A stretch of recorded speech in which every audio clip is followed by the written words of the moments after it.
another episode of Culture Dads, an age of sword and cassette.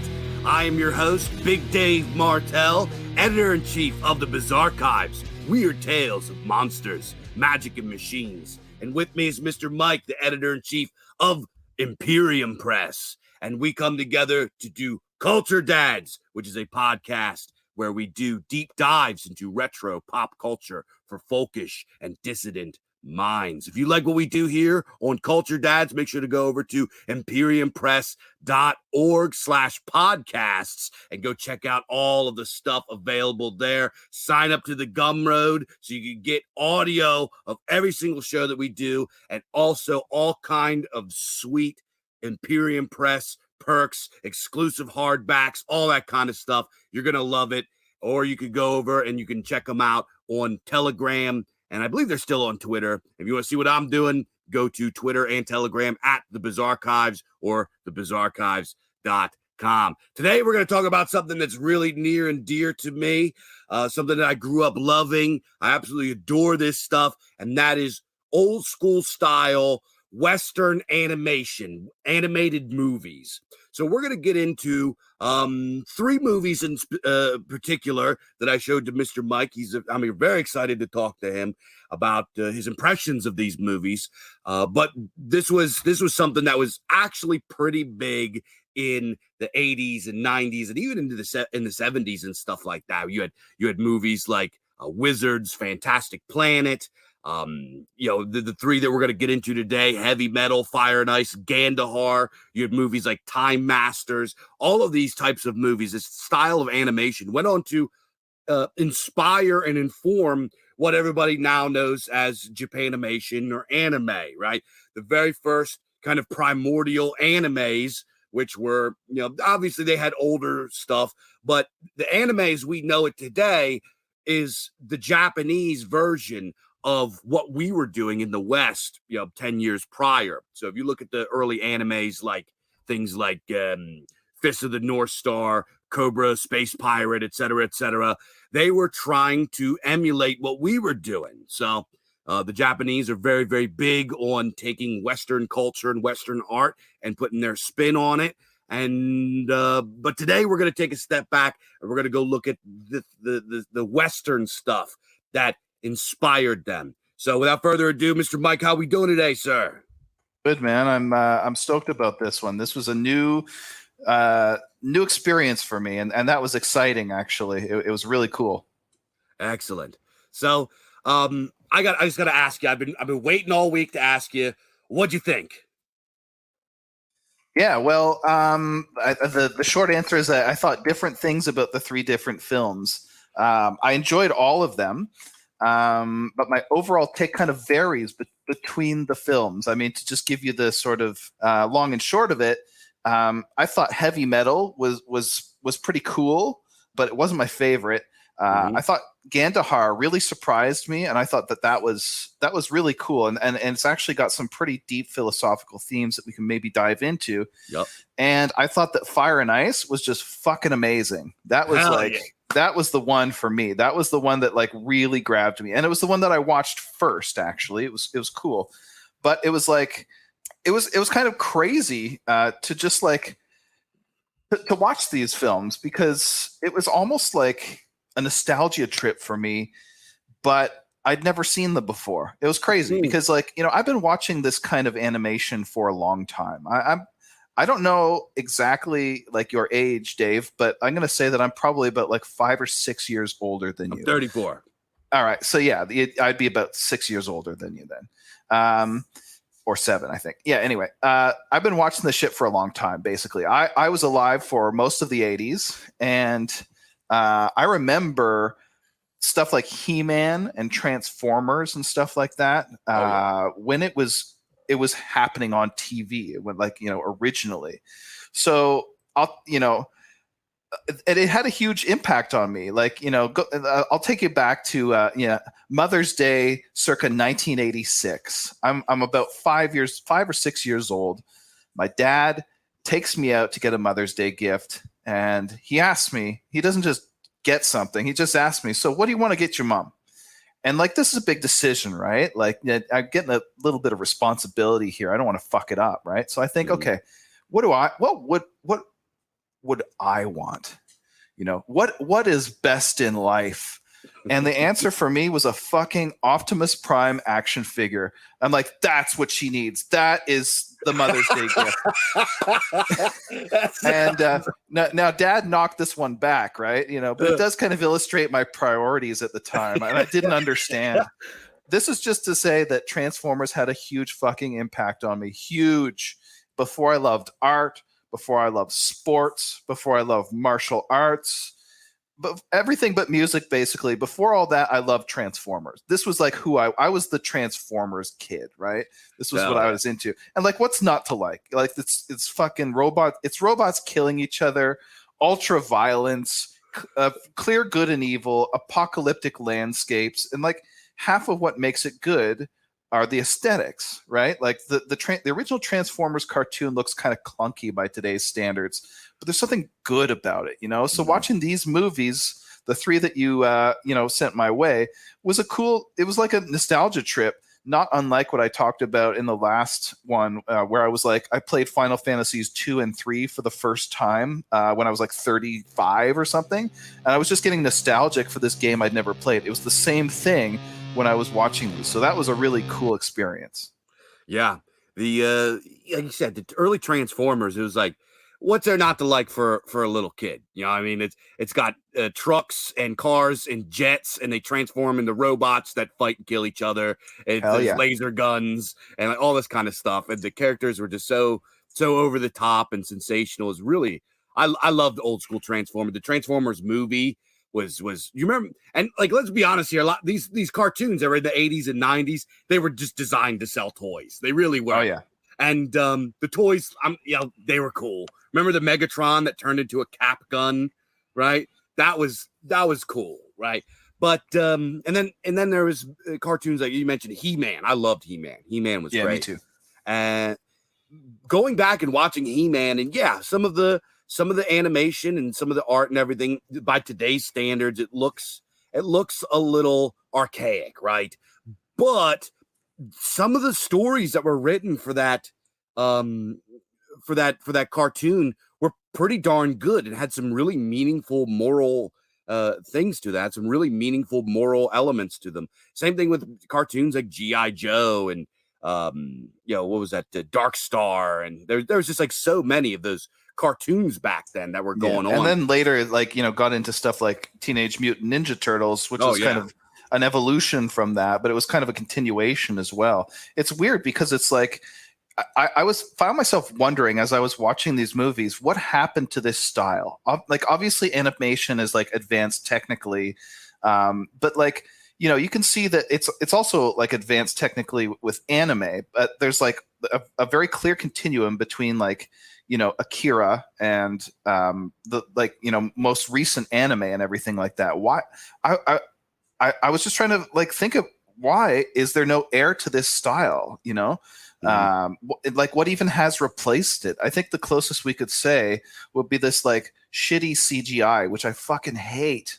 Terrible. I hate that stuff. The early and it's still going, obviously, but like it started with like Toy Story and stuff like that, and I hate that. It's just like, it's not like realistic CGI like you first got in Jurassic Park. Like, that still looks good 30 years later. I mean, this sort of like from Toy Story all the way up to like Frozen and things like that. Like, that kind of CGI style is still going strong.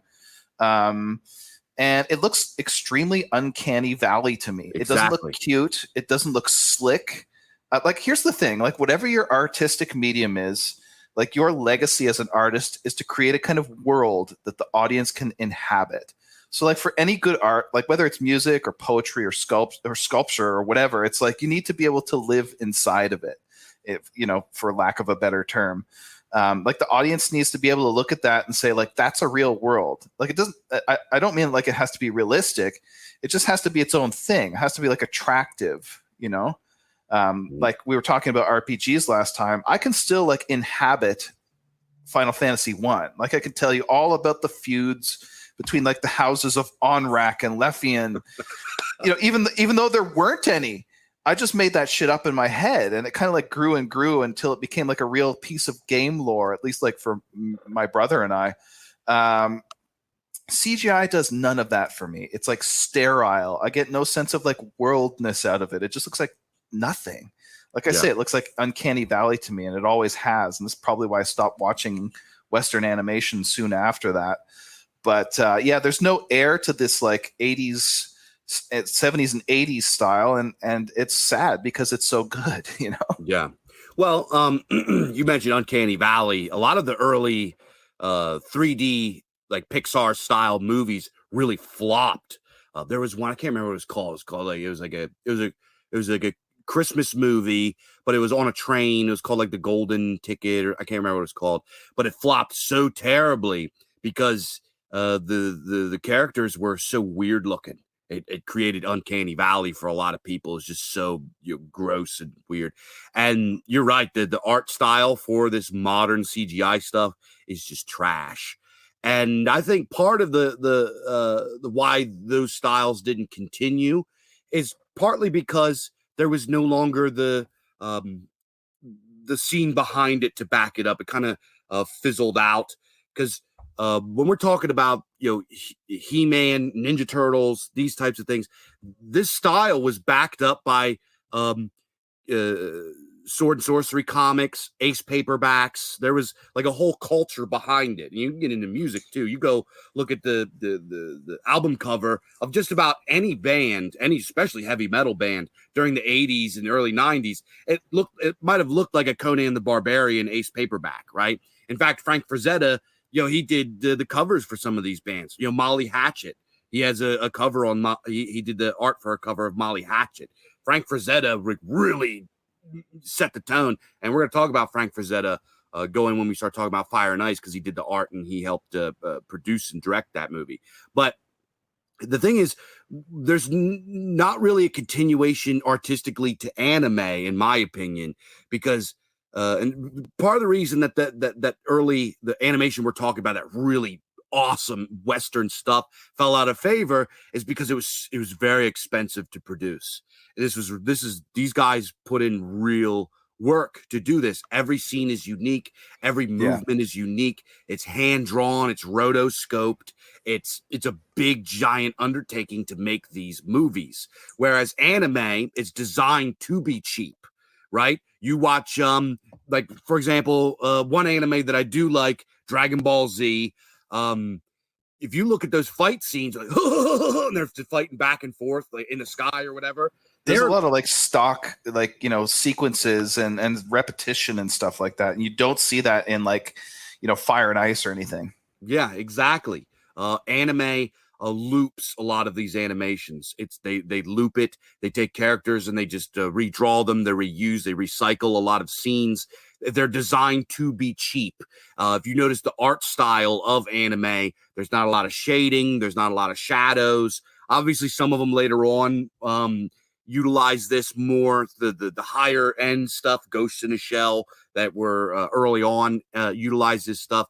But when you start getting into the really gay anime, you see like none of this. It's pretty much just like bold lines, right? It's just the characters are lined and it's just basic colors and they loop stuff. It's designed to be cheap and quick and easy to make. So that's part of the reason is the cost and the talent level of artists that were required to make those early Western animations just weren't as available.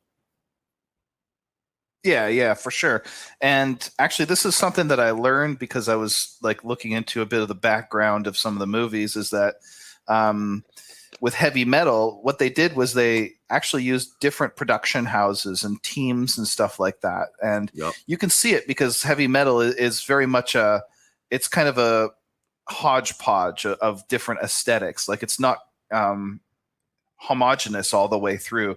There's different stories, and the stories are sort of connected by an overarching story, but each of the stories has a different look and a kind of a different aesthetic to it or whatever.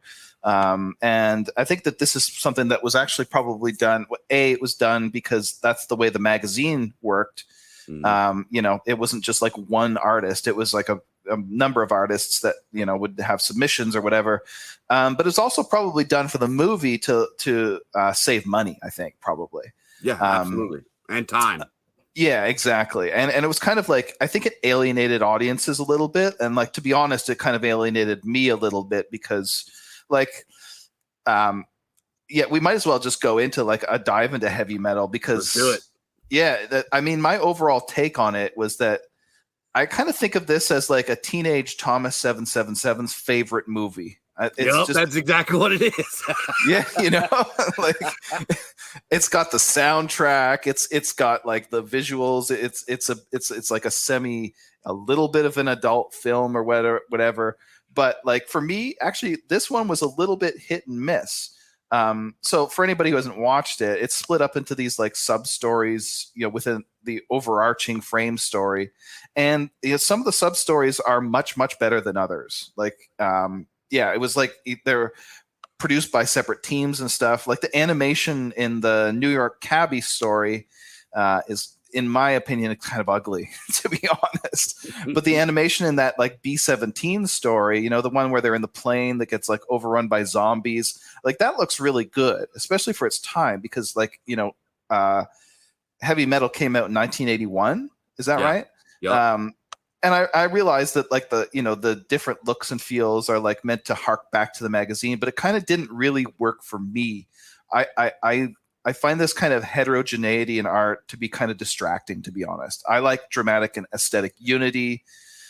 You know, it doesn't mean it has to be monotonous, just not too heterogeneous. So yeah, I mean, heavy metal was a kind of hit and miss for me, but the parts that hit actually hit really hard. And I'm thinking especially of that Tarna sequence, the second last or, you know, towards the end, like that bar fight can stand with almost like any of the best spaghetti Western scenes.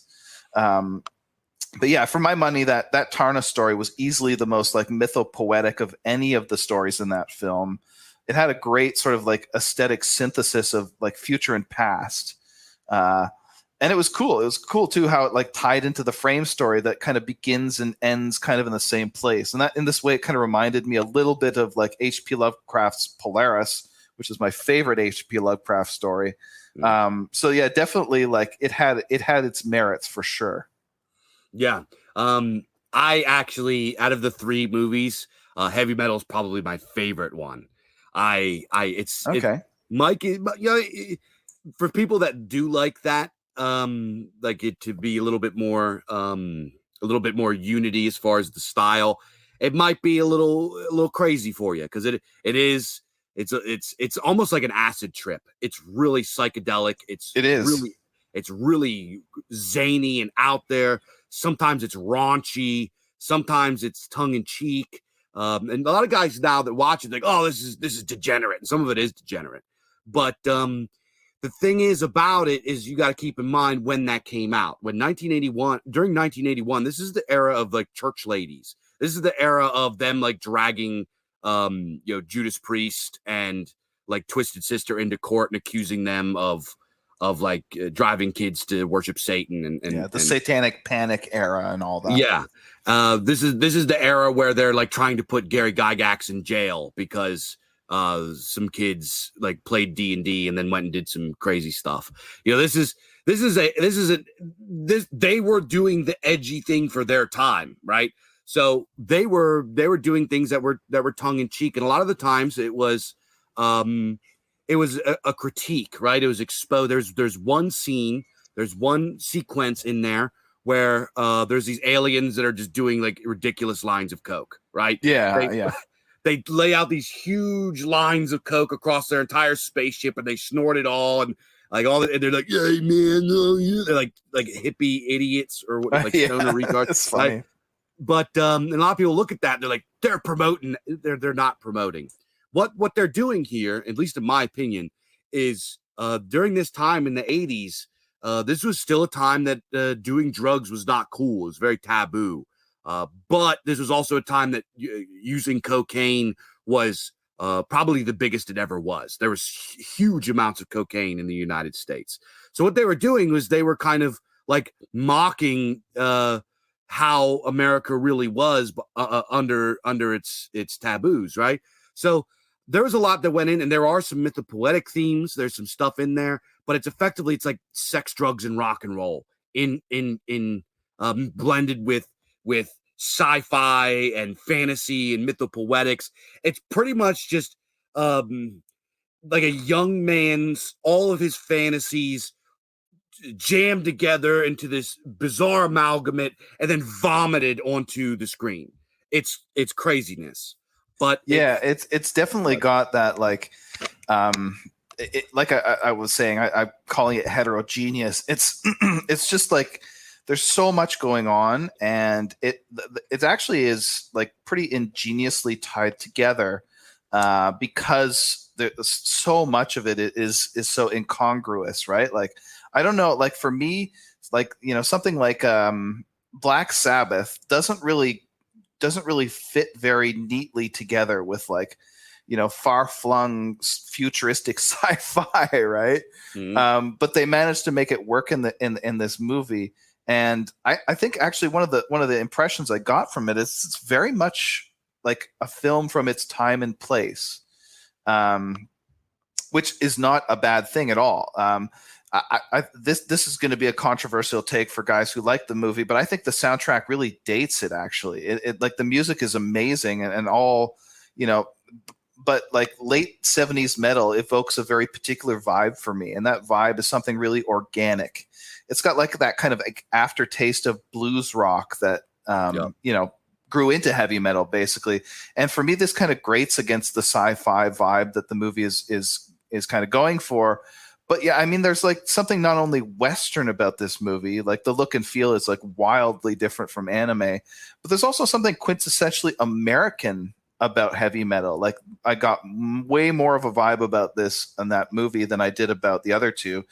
And some of that has to do with, the settings. Like one story set in New York, but it's just like the dialogue, phrasing, and everything they use, and like the kind of overall feel. And like you say about those, like the hippie stoner aliens, it's kind of got some of the hangover from like the 60s and 70s about it. Like that sequence with the aliens driving the spaceship, and like they get all stoned on like their coke or whatever, and then they crash the spaceship. Like that would be a lot more familiar to kind of like almost like a flower child than someone today. But the fact is that it's kind of a time and place, and it's not a disembodied and kind of like disconnected from its time and place, which is actually kind of cool. It's like a little time capsule that transports you back to like the suburban US in like 1981. Like a teenage boy finding these like, smut mags in his dad's locked drawer, and like, maybe some Robert Heinlein or something like that. Yeah. And it's like, it's like his fever dream that sort of merges those two things together. And there's kind of like this vague mythic and heathen quality about some of the religious imagery in the movie there too. So it's kind of cool. It's like a relic of its time. And like, that is not at all a bad thing. Yeah. And also, you said it's I believe a lot of the production team are Canadian. I believe it's like listed. That's right. Actually, movie. You're right. Yeah, it's a Canadian movie. So I don't know where I got that from, but I definitely like it. It felt like that to me. I don't know. As a Canadian, sure. I pick up on these things, but yeah. Yeah. So, so you weren't. So heavy metal probably was your least favorite of the three, then. Yeah, I'd say so. But I gotta say, like, if the whole movie was like one of those like couple of sequences that I mentioned that I really liked, it would have probably been the favorite. Like I thought that the Tarna sequence was excellent. It was like just a good story with. And one of the interesting things about it is I didn't realize this until after I had watched it the first time. She doesn't say a word through the whole thing. Mm-hmm. But I didn't pick up on that. I didn't notice that. Like, something like that would be kind of clunky, in the hands of a kind of like lesser storyteller or whatever. But they did it so well that I didn't even notice that. And, she's obviously like you pick up on her motivations and everything like that. I thought that sequence was excellent. Brilliant. So, but yeah. I mean, some of it distracted me a bit. And I think, to be honest, like, if most people probably watching it for the first time, that's their impression. And like, you know how usually, like, if you like something right away, like immediately it's your favorite thing in the whole wide world. Yeah. It's not, it doesn't often last. You know what I mean? I found this with music, especially, is that like, you know, if I love an album when it comes out and it's just like, you know, I'm just in love with it, that, you know, 10 years later, I probably haven't listened to it in a long time, you know, kind of thing. And the reverse is true. If something kind of challenges you a little bit, then it's got a little bit more to chew on. It's got something sort of, you know, it's got replay value to it. And I think that probably like this is how it would be if I had like seen heavy metal back in the 80s. I probably would have like come back to it and like really started to appreciate those scenes that I didn't like before, and that I was seeing a lot more unity in it than, because I only watched it the one time, right? So, yeah, it was good, but I would say that I like the other two a bit more. Yeah. So heavy metal, for folks that might not be familiar, it is inspired by that was a really popular cult classic piece of literature, which was called Heavy Metal Magazine, which was actually informed by a French magazine. I forget what the French magazine was called, but it came from a French magazine, and they, you know, made it into an American one. And it was like art and comics and sci-fi and fantasy, and it was like, it was really over the top adult illustrated magazine. This was back before we kind of associated like comics with children, right? This was where adults appreciated illustration and illustrated literature. This is before manga, right? So you had guys that were, you know, dads and stuff. I remember my dad used to read it. My dad liked it, and my dad was a boomer, right? So Heavy Metal Magazine was pretty popular back then, and it featured artists from all over the world drawing whatever kind of crazy stuff came to their minds. And obviously, it's still going, but it's not as popular as it once was, and it's pretty paused now. But if you go look at the covers, were just gorgeous. Some of the stories in these things were just unbelievable. It was really, really a very cool Western art relic. It really, really, truly was. So guys out there that go and check out the Heavy Metal movie, make sure you go check out Heavy Metal Magazine too. I know you're gonna like it. It's at least, even if you don't love it, it's at least worth a look if you're into Western art. Is it still going? Still going. Wow. I remember I had one issue. I got one issue back in the 90s. Yeah, I don't know. I thought it was pretty cool or whatever, but for some reason, I just didn't get any more comics. I was never really a big comic guy myself. But I remember that issue because it actually turned me on to my favorite. They had like album reviews, these like very, very like short album reviews at the time. And it turned me on to my favorite album of all time. So I remember that very fondly, actually. And a few others that were kind of like classics from my teenage years or whatever. So yeah, no, that's pretty cool. And you're right, it is different. You know, right now in this day and age, comics are stuff for kids, basically, or stuff for like, you know, stunted adults, right? Like guys with like tons and tons and tons of Funko Pops. That's the way it's kind of like viewed, right? It doesn't have to be that way. And, you know, graphic novels are serious and legitimate art form in their own right. But that's just the way that it's viewed, right? But it wasn't like that back then. It was the kind of thing that, you know, adults would like own several issues of these magazines and stuff like that. But we're in a different time now. So, yeah. Yeah. So I would suggest going back and checking them out. And I think, I think a resurgence of that to combat this like manga madness would be just excellent. And one thing I do want to point out is we're going to talk about this going into the other movies. I really appreciate the old Western styles and how they drew the feminine form. How the way that they drew women looked beautiful and natural. Even if they did have kind of accentuated proportions, right? They all had they were all voluptuous and, you know, curvy ladies in these comics or these movies, but they looked beautiful. They looked Western, you know what I mean? They looked like European women.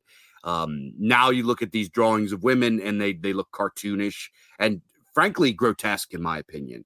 The way that anime artists draw women, they either look like they just don't look natural to me. I really, really appreciate how they draw the women in these movies. So let's go on to you want to talk about Gandahar, because you mentioned that there's some philosophical stuff in there. Yeah, man, definitely. We can talk about that one. This one was it was.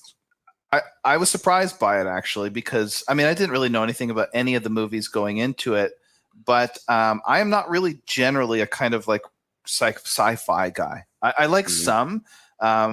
Maybe my favorite movie of all time, which is 2001, A Space Odyssey. That's sci-fi, but it's weird sci-fi.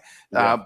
Generally it's not my genre, though, and so I was like, expecting to be like, okay, lukewarm on it, but actually this is a very cool film. It's got a seriously otherworldly aesthetic to it, and of the three, it is definitely the most like pure sci-fi. But I think what makes this one sort of stand out is that it's kind of a cut above like most movies in general in terms of philosophical themes. And like summarizing the plot is not easy. I actually watched like one or two reviews of it on YouTube, after watching this movie, and they don't even try. They don't even try to tell you. I mean, they kind of vaguely will tell you like, what's happening or whatever, but it gets into some very heavy time travel paradoxes. So yeah, I thought this was really cool, and it actually surprised me, and it kind of got me thinking about like a few things. So no, I thought that was great. Yeah, Gandahar. It's a French movie. It was a French animated film. Yeah. As Mike mentioned, it's sci-fi, but it's more old school sci-fi. It's very much. It's not like how we picture sci-fi today, which is however we picture sci. It's very psychedelic. It's very whimsical and strange. It's high weirdness. It truly is a really strong It is embodiment. weird. Yeah, Yeah. it's high weirdness, and effectively, the story is that there is this race of people that live on this planet called Gandahar. They came here from somewhere else long ago. They created this advanced civilization. They became decadent and all this kind of stuff. And there's this weird prophecy that mentions this time paradox that doesn't make any sense. And then the son of the rulership has to go investigate. He investigates, and all this stuff ensues. And then there's this weird hive mind of robots that are controlled by this weird genetic experiment that became this like super mind. And it's really, really crazy. It's really out there. And there's a lot of philosophical themes in it that are kind of all going at the same time. One of the things that I like to point out, this is kind of like what a lot of reviewers look at it. They say it's just this is a really basic bitch take that they have, that it's individuality trumping collectivism, and that's not what it's about. It's really this nuance of decadence and how individualism can lead you into this like decadent selfishness, and you forget who you are, and you kind of become soft and lazy and like all this kind of stuff. And then how powerful collectivism can be. So it's like it shows like the good and bad of everything, and it's just kind of this like natural holistic display of how nothing is good or bad. That not that there's nothing is good or bad, but things that we regard as good and bad all have nuance to them, right? It's not just the cut and dry. It's not black and white. So it's really interesting.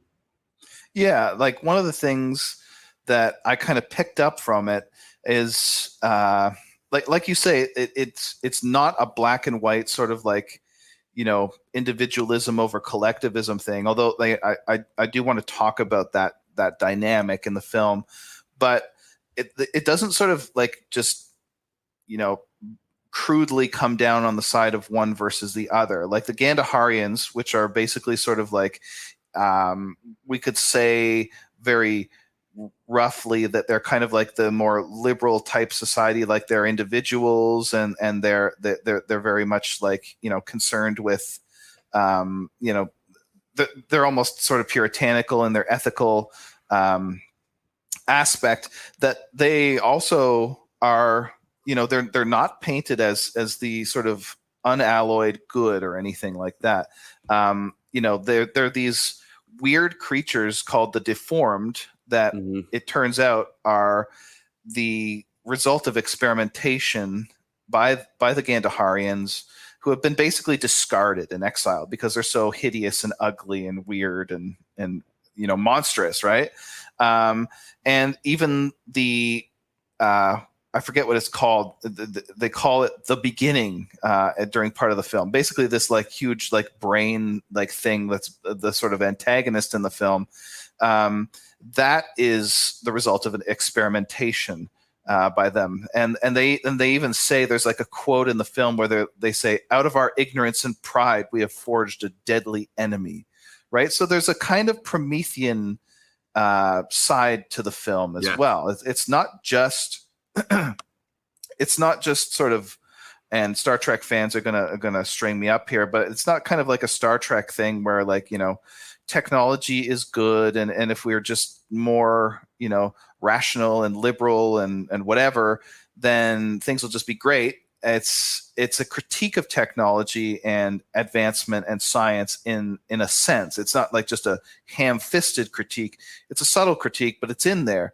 And I think that the best sci-fi really does that. Like my favorite sci-fi story of all time, which is the original Time Machine by H.G. Wells, is very much a critique of technology and what it can lead to, and, you know, the divergence between the two races, the Morlocks and the, I forget what the other ones are. But anyway, that's a part of the best sci-fi. The best sci-fi doesn't take a sort of, you know, simplistic approach to technology. It's a little bit skeptical of technology, and you see that in Gandahar as well.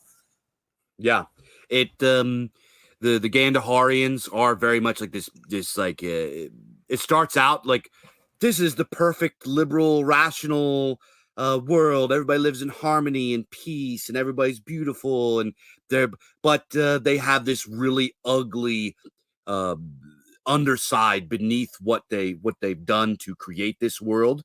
And in this world that they've created, they've grown decadent and soft and weak and forgot how to fight, and they pay the price, right? They have very much through their decadence and everything. And there's a really the scene where I forget his name, the protagonist, the main character, when he goes and talks to the deformed for the first time, he doesn't even like know who they are. Right? He's like, I didn't even know you guys were real. Or he's like, I didn't know. I thought you guys were a myth or something like that. So they just like modern liberalism today, the Gandaharians bury all the evil shit that they do and pretend it's not real. Yeah, definitely. They're not just like the simplistic protagonists or anything like that. The man machines, on the other hand, are, I think, not simplistically, but they're quite straightforwardly the antagonists, right? Yeah. And they're interesting because they have vaguely fascist aesthetic going on there, right? Like they're all black, you know, like black shirts or something like that. They march in lockstep. When they shoot these lasers from their fingers, and they give like a Roman salute. Or whatever. And this was odd. I was like, I picked up on this and I was like, what is that symbol? Their layout, it vaguely resembles like Alexander Dugin's fourth political theory logo. I don't know how that happened, because, you know, this was released in 1988. So who knows? I don't know, time travel or something. But it's funny though, because, you know, although like you're aesthetically supposed to hate the man machines and find them like diabolically evil or whatever, I don't know. I kind of like was a little bit in sympathy with them, to be honest. I mean, for one, there's like they're domicile or whatever is the only one that has any color other than like gray, blue, green in the whole movie, right? It kind of actually comes as a welcome aesthetic change. And although like none of them has a personality, I mean, I have to say I kind of found like very little to disagree with. Do you remember that speech that like one of them gives to like the rest about like the annihilation of Gandahar? He says, "Death has meaning only for contemptible beings. Being in love with the individual self, the I does not exist." And then like they all say in concert, "The I does not exist," right? And then he goes on to say, "We're destroying the decadent Gandahar, kingdom of waste and license. The great beginning will destroy Gandahar. For what kingdom deserves to live in peace for mere pleasure and freedom?" And I don't know, like the average viewer is just kind of conditioned to be like, you know, they hate freedom. Oh, well, that's like, you know, that's like bad by definition or something. But even like Sylvain, like the hero character, he says like about these metal machine men later, he's like, their mindless loyalty, I almost envy them. Yep. You know, and it's like, dude, like that's, I don't know, like that's what loyalty is. You know, like the essence of loyalty is that you're devoted to something, right? Like right or wrong. It's like if my kid gets in a fight, like I don't really give a shit if he started it or not. Anybody beating on him is going to get a shit kicking, right? You know, because I'm devoted to my children, right? Because I'm loyal to my family.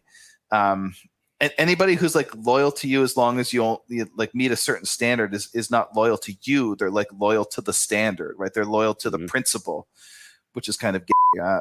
The essence of loyalty is personal loyalty.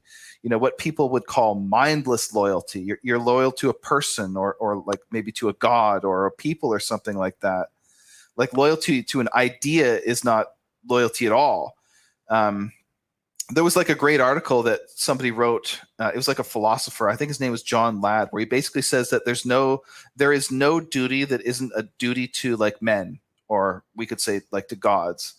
You know, like, I mean, if you're a Christian and you're loyal to God, you're loyal because he's God, not because he like meets a standard of good or whatever. And I mean, this is all just to say that like mindless loyalty is really kind of just redundant. If your loyalty goes beyond like personal judgment or, you know, if it's properly conceived, it doesn't go beyond personal judgment. But yeah, anyway, to sort of tie it back to Gandahar, it's, you know, it's going to reinforce liberal ideas and enshrine like liberal categories because, you know, the time and place it was written. But occasionally you get these little cracks in the narrative. You can see some sort of like glitches in the matrix of liberal ideology. And, you know, to its credit, the movie does this because it actually explores some fairly deep themes. So yeah, no, yeah. I actually got a lot out of it when I was watching it.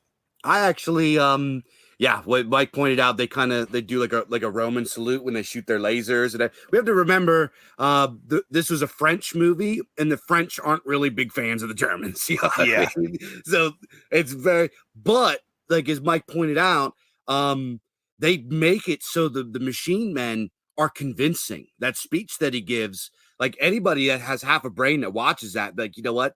They're right. They're like these Gandaharians. They're scumbags. Yeah. They're a bunch of loafers and pussies. And these guys are like kicking their ass, and rightly so. And there's quite a few times where Sylvain, the main character, like Mike pointed out, he's like, I envy what they're doing. I envy this. And then there's times he's like, maybe we deserve it, right? Yeah. And there's like, he like does all this stuff, and then it turns out that the machine men are kind of he points out about that they're loyal to this ideal. They treat the I forget what the hive mind creature's called, but yeah. They have this like loyalty to not the hive mind creature itself, but to the idea of the hive mind creature. And this gets revealed where Sylvain goes to the hive mind creature, and the hive mind creature's like, yeah, they think that they worship me. You know, they worship me. He's like, I didn't have anything to do with that. And then there's this whole big thing where the hive mind creature is just like fucking lying to everybody, even himself. So yeah. It's like everybody in the whole situation and the whole story is kind of this like tragic entity that has made mistakes and has done all this like goofy stuff the way that they perceived it and that they thought, and it all like everybody gets their due, and everybody meets their reckoning because of their mistakes. And it's really really brilliantly made, in my opinion. Yeah, no, definitely. And it's like what you were saying there about how the hive mind, what's it called? Metamorphosis, I think The is what it's called. metamorphosis, yeah. That's it. Yeah. So it's like Sylvain goes to kill it basically because he's given this like syringe that's like, got like something that'll kill it forever. And it's like, why don't you come back in like 1,000 years when I'm weak or whatever, and when I've deteriorated and stuff? Because it honestly seems like at this time that the thing kind of like realizes that it's an abomination and that it shouldn't be or whatever. And it seems like it's being genuine or whatever. So anyway, it puts him into stasis, and then 1,000 years later, it's kind of changed its mind or whatever. And it's like, it has degenerated, and it's degenerated even ethically or whatever. But there's a whole like, element to the plot of like time travel. And there's this door thing that these robots go through basically to like travel between the past and the future and everything. And you get this interesting conception of time throughout the movies, where the engine of the plot is basically time travel. So you get all these time paradoxes. And like one of the fascinating things is the way that these deformed characters speak, the ones that were the experiment gone wrong by the Gandaharians. They never use the present tense. In fact, they're actually terrified of the present because of, their being in a monstrous condition and whatnot. Instead, they use this weird hybrid past future tense. They say, I was, will be, instead of I am. And this actually, I don't know, this got me thinking. It has some interesting philosophical implications. These deformed people, and really this is like a theme through the whole movie. They see the past and the future as one thing. They've kind of like collapsed the past and the present together. It's just like one block time, almost like a B theory of time conception, for anyone who's familiar with that. And it has some interesting echoes in our language. So like Indo-European languages are like super rich in grammatical tense. We have 12 different tenses. Actually, I think it's 3 tenses and 4 aspects, but and this is not the way it is in every language. Like Chinese has no grammatical tense. Indonesian expresses tense only through adverbs, and they're like Polynesian languages that are completely tenseless. So one thing you can do to kind of make things seem extremely alien and weird, at least to us, is to give it a different and like more unitary conception of time. And that's exactly what they do in this movie. They collapse the future and the past into one thing, to where the present can't really be separated from it. And for us as like Indo-European peoples, we are extremely sensitive to tense. And this is why time figures so significantly in all of our myths. But there's also a sense in which for us, time is unreal or like flat or maybe cyclical. And time is kind of unreal for us in tradition. And I always say that tradition is like the erasure of a kind of distinction between past, present, and future. And this is why we have ritual, right? You perform ritual to engage in the same orthopraxic space as your ancestors, going back beyond historical memory. And by performing the rites, you kind of like erase the distance between you and your forefathers. And it's because ritual is something very different than doctrine. Ritual is a set of commands, and commands are, grammatically speaking, tenseless. So the command transcends time. Performing the command kind of flattens out time. You performing the rites is essentially the same thing as your father doing it, or your great-great-great-great-grandfather doing it. So like by carrying out the commands and issuing them to your descendants, you're essentially merging into an unbroken continuum. What was will be, as these deformed people would say. And I mean, this is kind of carrying us a bit far afield from the movie, but all of these illiberal themes are lurking below the surface. And if you kind of scratch the surface of the movie, like you say, there's a kind of basic bitch take where it's like, individualism is good and the Gandaharians win, and collectivism is bad, and those are the machine men. that take is it's very superficial. And if you look kind of below the surface of the movie, you can see all these other things sort of starting to peek out from, behind the matrix or whatever. And, part of what makes the film good is that it gets at some of these themes, of like time and like the reality of time and how that like figures into ideology and everything, even if it does that pretty indirectly. So, the film surprised me. I thought it was really good. Yeah. And mentioned cyclical. This is what I feel like is the main theme of the movie is fate and like the cycles, like a cyclical nature to the movie, because it's not necessarily like good triumphing over evil. It is the cycle of decadence, the cycle of degeneration. Yeah. The Gandaharians, they go through their cycle, and in their degeneration, they begin to get conquered by the machine men. And then, there's the whole big time thing. And Sylvain goes back goes into the future where the machine men become decadent. They all, in their own way, they just kind of, they completely forget about any sort of threats. They're not even really paying attention. They're just all kind of following their regiment of going and charging up and whatever. It leaves them completely vulnerable to get their asses kicked. And then you have the Metamorphosis, who also kind of goes through this cycle, but he's self-aware of it. He's like, you'll come back in 1,000 years where I've degenerated, right? And then then kill me. That's when you can be victorious. And then he does, and he kills it. And then at this time, the Metamorphosis has completely degenerated. Oh, I never said that. You can't. And he's weak. And Sylvain injects him with this stuff and kills him. And then at the end of the movie, the everybody comes back that escaped from the planet, and they're like, now we have to rebuild. Everything's been destroyed, and we have to start all over, and we have to build a real like new golden age and remember what we did that screwed everything up. Thus, the cycle begins again. Right? So it's like everybody getting their due in the cycle of fate. Right. So it's like it's a lot of themes going on. It's a really, really interesting movie. I when I first found it, I had to watch it 2 or 3 times to like pick up on everything.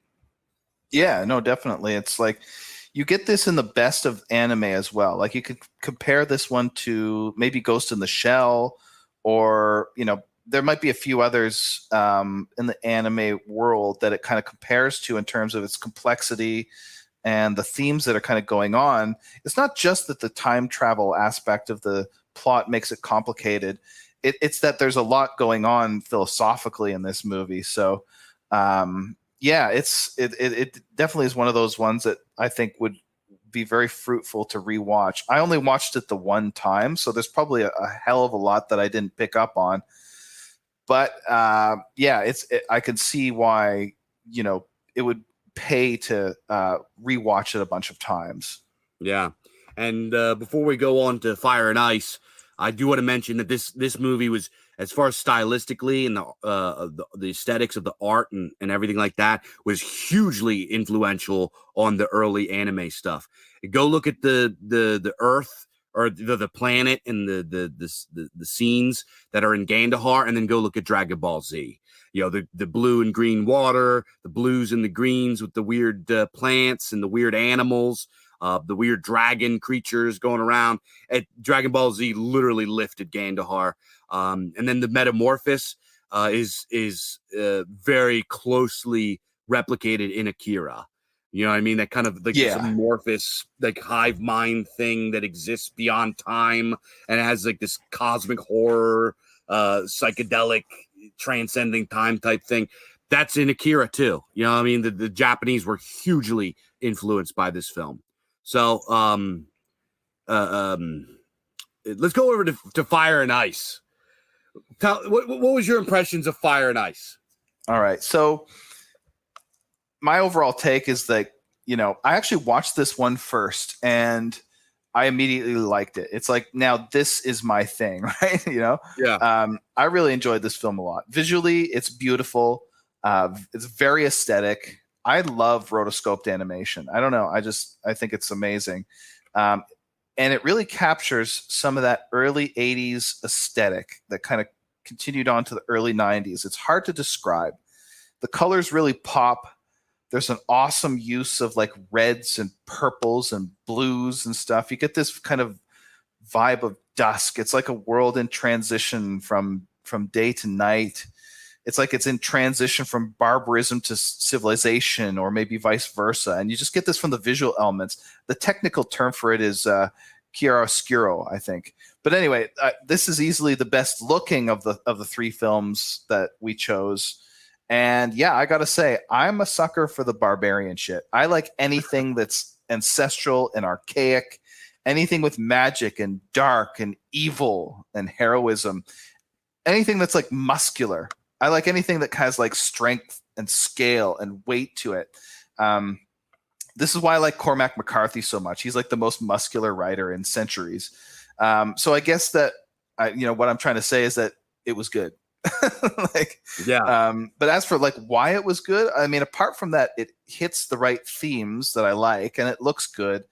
I think the fact is that it just does a lot of traditional film things right. Like, one of the things it does best, and you will never see this today almost, is that it doesn't try hard to do too much. Like, the dialogue is not overwrought. It's not like laden with like adjectives or try-hardisms. It doesn't try to be too archaic or anything like that. Like, there's like this little scene, and it's not a major scene. It's just like one of those in-between things, like where Larn and Tigra. Larn is like the Chad McArien looking character, and Tigra is like his Stacy. They're traveling, and you get these long stretches with no dialogue at all. And then there's like an exchange, like where he says, "Don't get too close to the fire; it'll burn you." And she says, "I've always lived close to a fire." And I mean that says more than 3 straight minutes of like shitty exposition right there. Yeah. I thought it was good. I love that. I love stuff that doesn't do too much.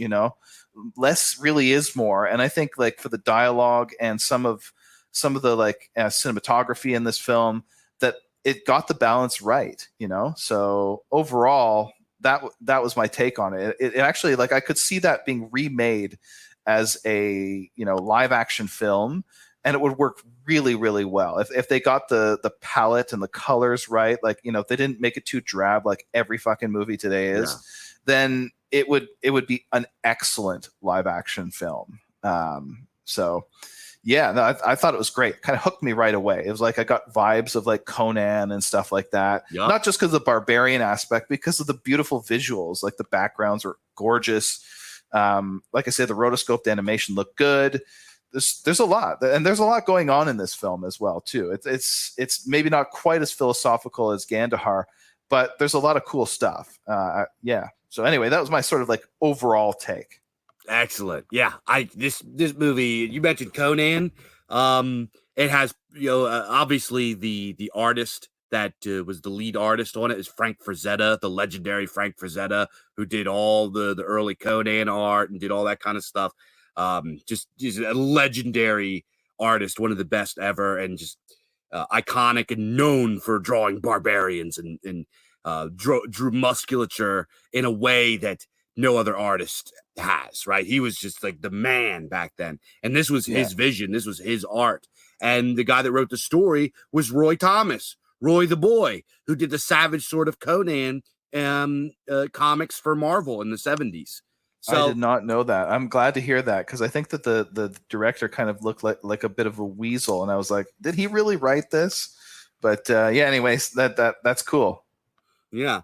And it was directed by Ralph Bakshi, who did some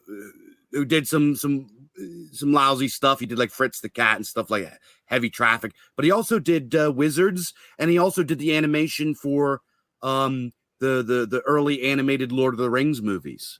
That's right. Yeah, that was great. Yeah, those were tremendous. So this was kind of like a super team of guys that got together and made this movie. And as Mike said, it doesn't do a whole lot. The story is effectively, there are 2 great kingdoms. There's one that is of fire, and they're kind of the noble guys. They're the good guys. They believe in tradition and rightness and lineage, and they live in like a volcano and all this kind of stuff. And then there's the kingdom of ice, which is led by the evil sorcerer Necron. And he's this kind of like like maniac, power hungry, sociopath. He's just cold and like cruel. He's like a great bad guy. Like you just fucking hate this guy. He's so nasty and ruthless. He's mean. His second in command is his own mother, who's a bitch in herself. But he's just like so cruel to her. There's a scene where he's just like, and he's kind of like Sigma Grindset too. There's a scene where the mother captures the daughter of the Fire Kingdom and brings her there, and he's like, mother, how dare you bring me another whore? Get her out of here. And they like throw her in this pit of spikes. They slaughter her brother. He's just a piece of shit, right? You just hate this guy, but he's just like, you love to hate him. And the story is there's this guy, what's the Aryan McMuscle guy again? What's his name? That's Larn. Larn is just kind of this like just badass dude that's part of this tribal community. And in the very beginning, Necron uses his sorcery to just collapse these glaciers upon his village and slaughter everybody. Yeah, Necron like has all his people get wiped out, and he's the only one left.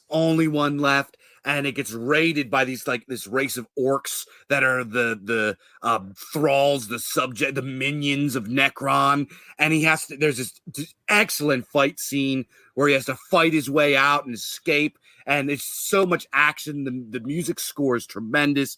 And he gets linked up with this other guy who's like this badass, wandering, mysterious warrior. And it's just fucking great. The movie is great. Yeah. Oh, it is, man, for sure. And it's wholesome too. It is. And sort of like to tie it back to, not doing too much or whatever, like the action scenes are super intense and they're violent and they're bloody and they're just amazing. And then you get these sort of like in between, scenes. Basically, you get like highs and lows or whatever, where it's like it gets really like intense and then it gets very calm, sort of in between or whatever, it makes each one sort of stand out in reference to the other. But yeah, that Necron character, that villain guy, he's a great villain, and he's a great villain for a reason that you will not see today.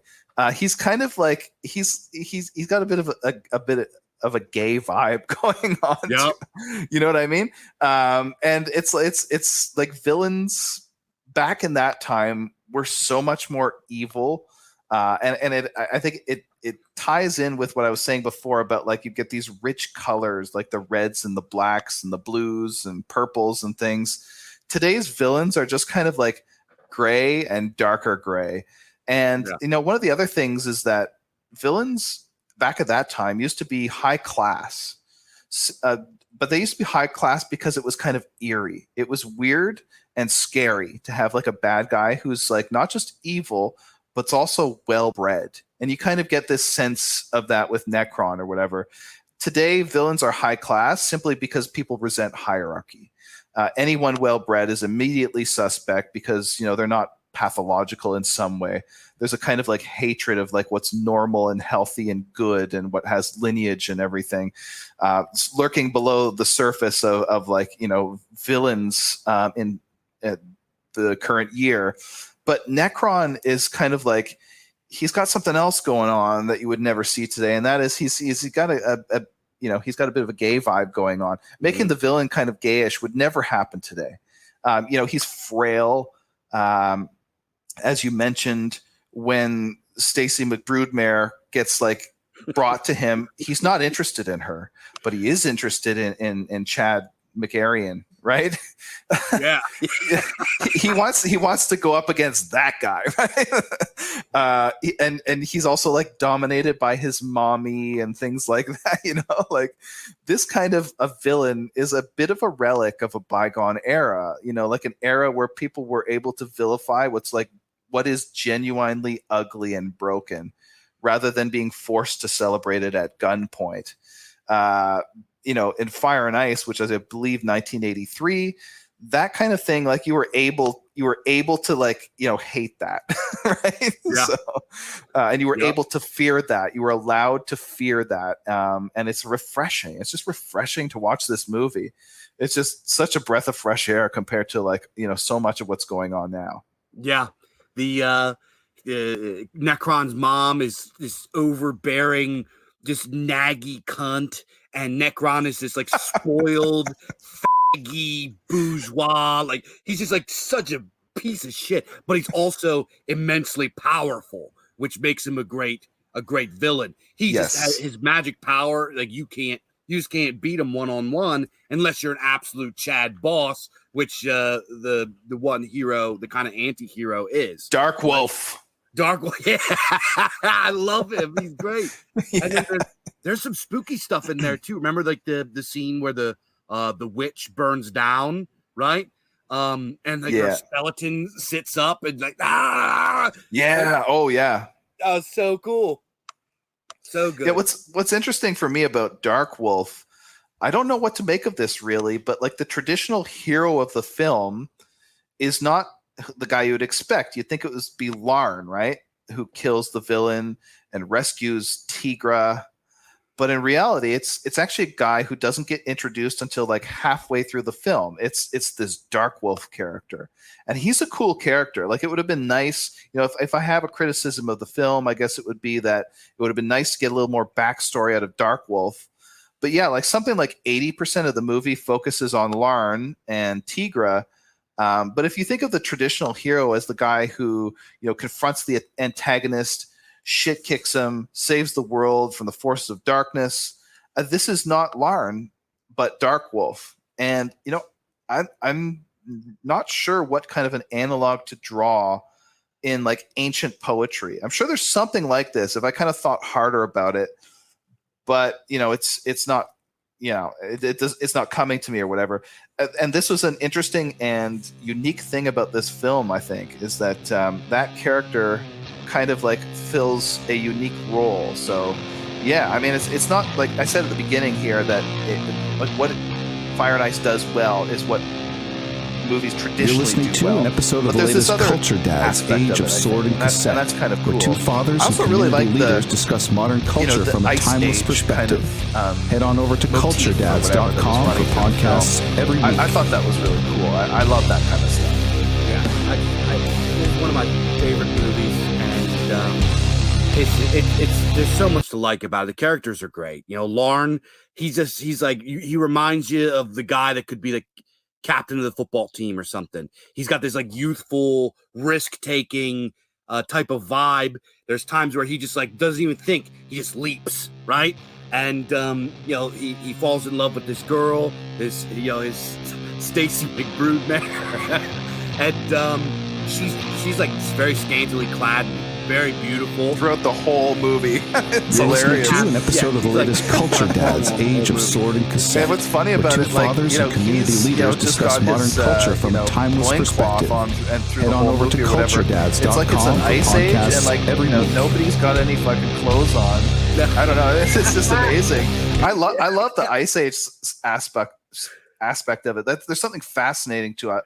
Us as a people about the Ice Age. We're drawn to it. You kind of see this in a lot of sword and sorcery. The Hyperborea mythos, like where we're literally born out of the north, and there's something formative about it. It's our ethnogenesis, right? Like we as a people are elementally connected to the ice sheets and glaciers going back tens of thousands of years. And you can even actually see this in other cultures as well. Like we don't really think of, say, Australian Aboriginals as being an essentially Arctic or, in their case, Antarctic people. But these people have like a relatively unbroken mythos that reaches back for like 50,000 years. It's absolutely insane. And you can see elements of the earlier polar world, I think, embedded in their mythic structures. Like, and this is something I've only learned, obviously, since moving to Australia. So, like, take as an example, and I'm just going from memory, so I may fuck this up. There's like an Aboriginal myth about this frog named Tiddalik. And Tiddalik drinks all the water in the lakes and rivers and creeks or whatever until there's nothing left. And he's just like this huge mass that's just sitting there with all the water locked up in him. And meanwhile, like everything's dry and all the animals are like struggling to live, and it's terrible or whatever. And eventually, some critter comes along and tells a joke or does something stupid or whatever, and it makes him laugh. And he just disgorges all the water and spits it out over the land. So, the lakes and the rivers come back. And it's thought that, this is not me making this shit up. This is like, been it's something I've read in academic literature or whatever, that this might be an ancestral memory from like way back, like a memory of the Australian Aboriginals, excuse me, of a time when the rivers were drying up because they were retreating into a giant fucking ice sheet, right? And then eventually, after mythic time passes, the water comes back, whatever. I mean, to me, this makes a lot of sense.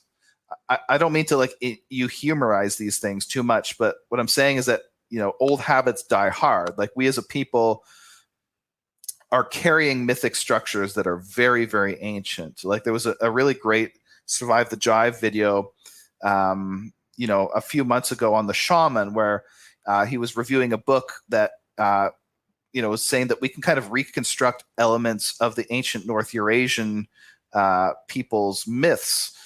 These are the peoples who are in part responsible for descendants or ancestors of the Indo-Europeans themselves, and ancestors also of a lot of the American Indians. We can sort of reconstruct elements of their mythos with like Orpheus and the underworld hellhound and the world tree like Yggdrasil and all that. We have these mythical structures that are extremely ancient and go back all the way to the last ice age. And I think that you can kind of see these coming out. This is part of why we love these films. This is why we have an idea of Hyperborea, even though it's just a fantasy, right? But it's more than a fantasy. It's a mythic structure that persists through enormous stretches of time. And this is part of what Fire and Ice taps into. I think there's something elemental there with the setting and everything. So I think this is part of why I loved it. I like stuff that's like ancient, and yeah, it was great, man. I'm really glad you recommended it to me. Oh yeah, yeah. The Ice Age thing. There's also a quality of like fear that goes in with the Ice Age. Like, we have this memory of the harsh conditions that happened during the times of the Ice Age. So when we see glacial or ice related settings, like in Fire and Ice, like Necron's realm, it kind of has this air of danger, of like mystery, and this is an inhospitable place that you should fear, right? So it's like they did such a good job with something very, very simple. People that don't think about these kind of mythopoetic themes look at, oh wow, big deal, fire versus ice, but they're like retards. And I don't know, I just thought it was great. You had this, we talked about Necron and his ice realm versus the king of the fire guys. The king of the fire kingdom is just really just like Chad dad, right? He's rash, he's quick to anger, he's protective of his daughter, he's like typical like powerful dad that you would. He's the alpha dad. Yeah, he's the alpha dad. How dare you take my daughter? How dare Necron do this? Even though Necron at this point it's been established that Necron is this insurmountable power that can't be conquered, the king of the fire kingdom, he doesn't care. He's like, get the winged monsters, get the dragons, we ride, we go. And they do this like final like Wild Hunt tier Helm's Deep style battle against there, and they eke out a victory with the help of Dark Wolf, who's just an absolute Chad, and they just have this epic last stand against Necron, and no, how could you? How did this happen? You know what I mean? It's fucking classic. It's classic. Yeah. And it's great to show your kids too. It's great dad stuff. Yeah, for sure. I mean, obviously, like, it's got like vaguely erotic themes or whatever. But, the fact is that this was something that wasn't scary some time ago. And it was also something like, I don't know, like the sort of eroticism it's in films today is really just, I don't know. It doesn't really compute. It's not attractive, right? Whereas Vulgar. this film is, though. It's like, there's something aesthetic about it.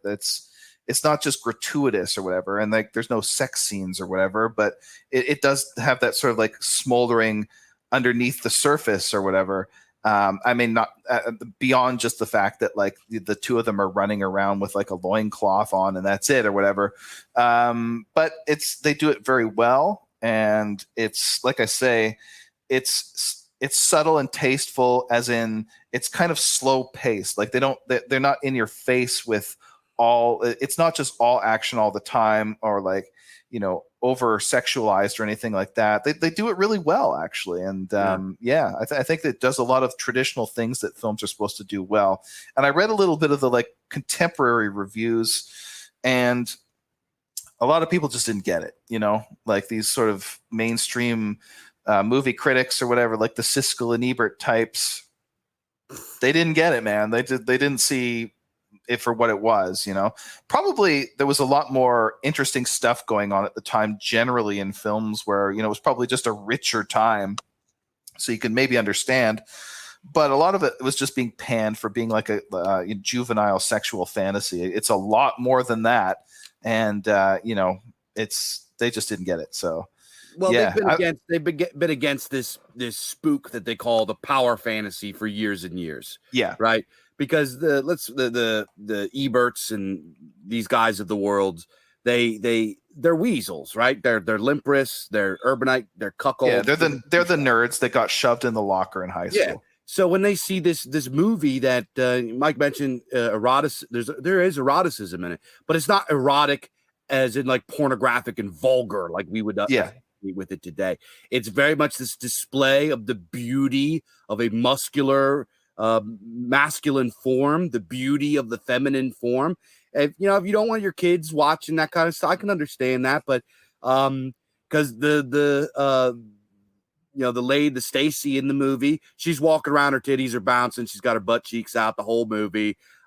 Lauren, he's wearing nothing but a loincloth, his junk doesn't pop out or nothing like that, but it like you see the masculine form. It's displaying the beauty of what the body can look like at its purest, highest form. It's not like P and the V, disgusting, gross stuff like it is now.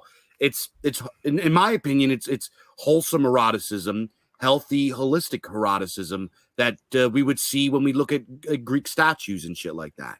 Yeah, it almost seems like by today's standards of like the weird stuff that like is out there, if you care to look, it's almost wholesome, like it is wholesome. I wouldn't shield my teenage boy from watching this movie at all. If anything, it would probably be like a healthy outlet for some of his drives and stuff like that. So it's cool the way that they do it. And the only reason why this stuff gets panned is because it is celebrating masculinity, basically.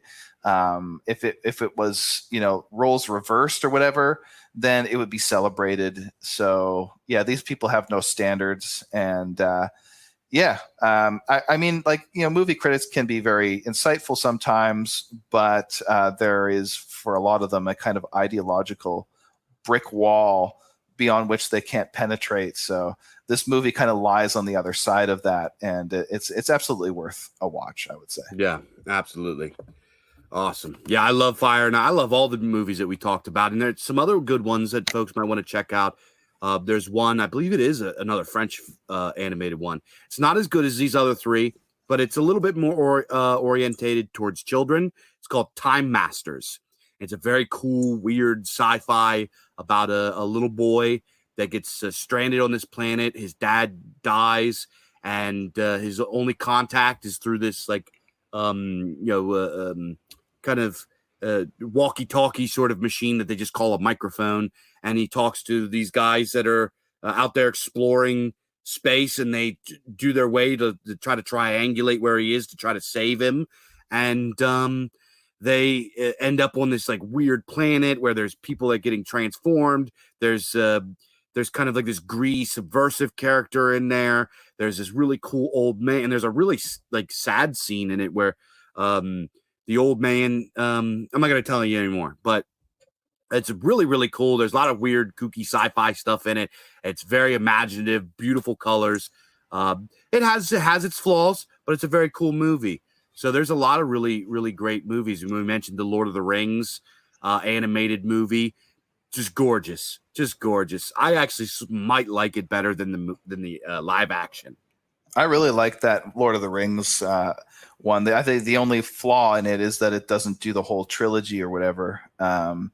It definitely excises quite a lot of the story, but for what it is, it's great. It's the same kind of rotoscoped animation. Something about that really appeals to me. It's very organic, and it's like realistic while still being fantastical and everything. So, yeah, there's a lot of good. There's a lot of good stuff, a lot of good like Western animation that has basically left no heirs in the modern world. And that's really sad. It would be great to see something like this aesthetic come back. It would certainly be great to see the themes that are explored in these movies come back, whether it's from, the mythopoesis of the last sequence in Heavy Metal to the philosophical themes in Gandahar to the unabashed masculinity of Fire and Ice. These are things that would be great to see movies made about today. And maybe in the future, we can hope and we can work towards it. Maybe there will be something like a dissident movie house that will come about at some stage in the near future that will be able to put something together like this, because it's sorely needed. When you watch these old films, they look a little bit clunky and just a little bit sort of primitive by our today's standards, but they still look good, and they kind of have the heart and soul that's missing from today. So it would be nice to see a renaissance of that kind of thing. Yeah, I agree entirely. I have it in my playbook for one day soon, hopefully next 3, 4, 5 years. Hopefully I can get enough resources, enough guys together that we can do something like this. We've actually been talking about it, between me and the artists and that work with Bizarre Archives. We do have this in our scope someday. It's a huge undertaking, but we want to bring this back because we adore these this art form that was kind of lost to history a little bit, that I think would be really positive for our guys to show to their kids. Yeah, this is what we're doing, right? This is what you and I and many others in our circles are doing, is institution building, kind of laying the groundwork for these things to be able to happen in the future, whether it's us or whether somebody else picks up the torch. So, yeah, that's work for another day. But for now, we've got these films. They were made, they're beautiful, and they've been forgotten, and that's a shame. Yep. So go ahead, a lot of these films you can find on YouTube. If you can't find them on YouTube, you can find them on Telegram. People pirate them. They're not hard to find. And if you rent them from whatever streaming service you're doing, you could they're like $1. So totally worth the watch. Heavy Metal, Gandahar, Fire and Ice. Go check them out. I guarantee you, even if you don't love them, that you're going to enjoy your experience seeing these things for the first time if you haven't seen them already. But Mr. Mike, would you like to close it up? Yeah, I would say thank you to everyone who has subscribed by this stage in the podcast. The only people that are listening are Gumroad subscribers. We love you guys. You help us keep the lights on. You are the heart and soul of what we do here. You make it all possible. So a big thank you to everyone who is listening. And we've got lots of great stuff coming up at Imperium Press and Bizarre Archives. I think you've got another book that's very, very close to coming out. Yep. So lots of cool stuff. It's a good time for content creation in our spheres. And hopefully at some stage in the future, that'll extend to things like feature films. So lots of good things. There's no reason to be black-pilled. I keep telling guys, a lot has happened. Look at what things look like today versus what they looked like back in 2016. Culturally, lots of cool things going on. So yeah, it's been a pleasure, Dave. And thank you for introducing me to these films that I would not have otherwise watched. My pleasure. I'm glad you enjoyed it. You're listening to an episode of the latest Culture Dads, Age of Sword and Cassette, where two fathers and community leaders discuss modern culture from a timeless perspective. Head on over to culturedads.com for podcasts every week.